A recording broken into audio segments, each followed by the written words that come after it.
1903, Madame Curie won the Nobel Prize for her pioneering work on radioactivity, which she mistakenly considered harmless to humans.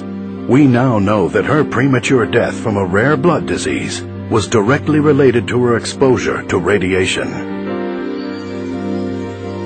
Lead was a common ingredient in house paint and other household items, until scientists fully understood the deadly effects of lead poisoning.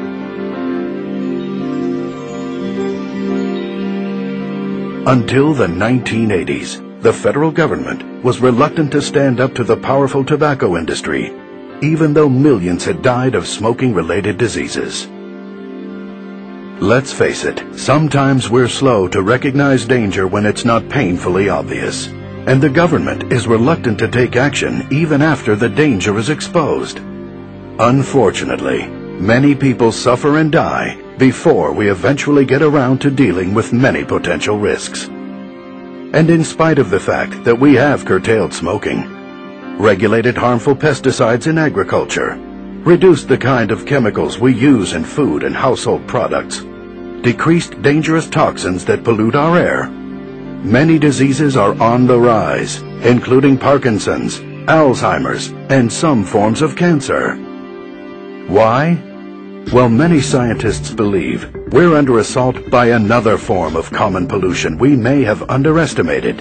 Invisible, odorless, silent, and potentially deadly. This form of pollution is everywhere. You can't escape it. Electromagnetic frequencies, EMFs, produced by most electrical devices, appliances, and the high-voltage power lines that surround us. Electromagnetic radiation, emitted by most wireless devices, and microwaves, the same energy frequencies we use to cook food in microwave ovens. But your microwave oven isn't the only source of pulsing microwave radiation that assaults you every second of every day.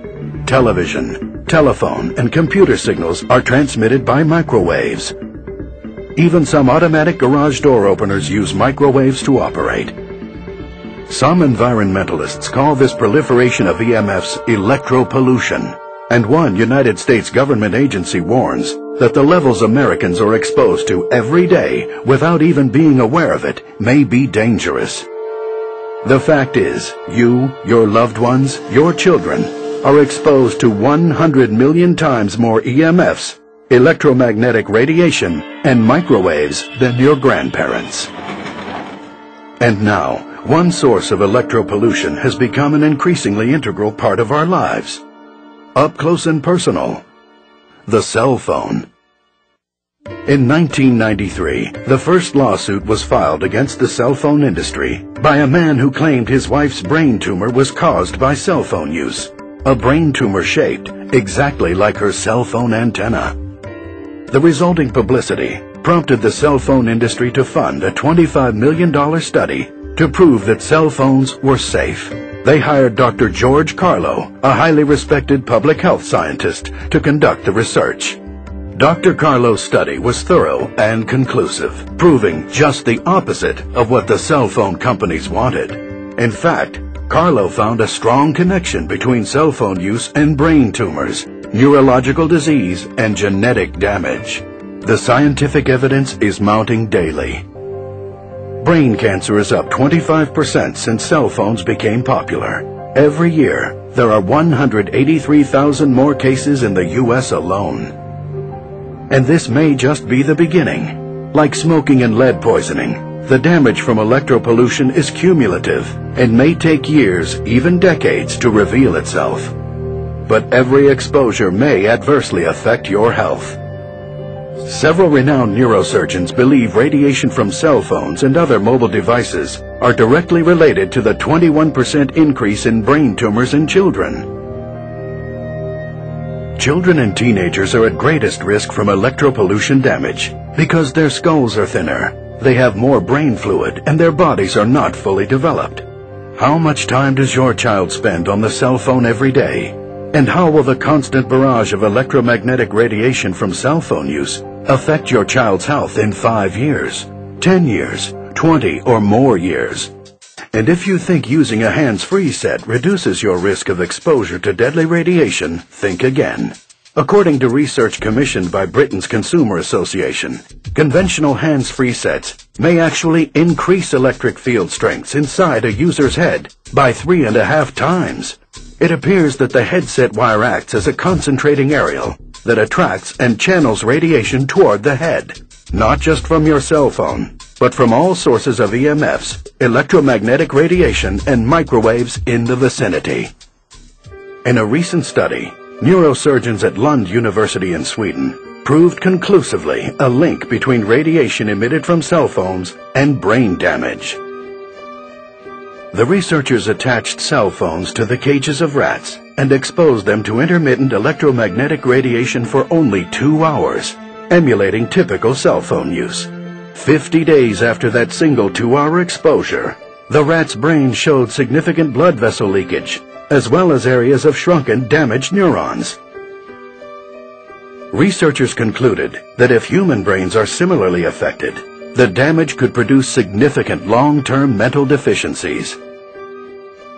And in 2004, respected scientists in Sweden proved for the first time a definitive human link between cell phone use and benign brain tumors located exactly where the patients held their cell phones. Dr. Sheldon Levy, a respected physician and surgeon, has studied the effects of EMF radiation. I have to tell you, it's hard to ignore the data. We must consider the long-term risks of cell phone use. If indeed the effects are cumulative, then young people who are using cell phones at such an early stage in their development run a particularly high risk. But cell phones aren't the only culprit. Scientists have become increasingly concerned about the potential risks involved in exposure to low-level microwave radiation from microwave ovens. Keep in mind, like all forms of radiation, you may not see or feel the microwaves that escape your microwave oven. But don't underestimate the power of this insidious form of electropollution. Just think, it only takes about a minute to boil a cup of water in a microwave oven. Disconcerting when you consider the human brain is 90% water. Certain body organs are particularly sensitive to this thermal effect or heat generated by invisible microwaves.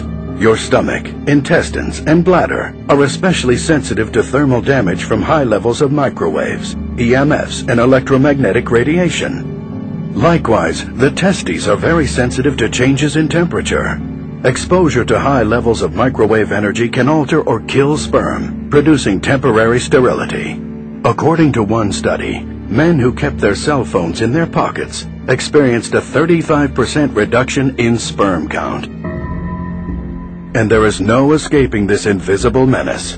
Electropollution is not limited to cell phones and microwave ovens. Home computers, laptops, cordless phones, televisions, refrigerators, hair dryers, coffee makers, even our cars add to the daily accumulation of electropollution that may be pushing us closer to a national health crisis. Do you or your children use a laptop computer or a video game console? Do you use these devices on your lap? Consider this.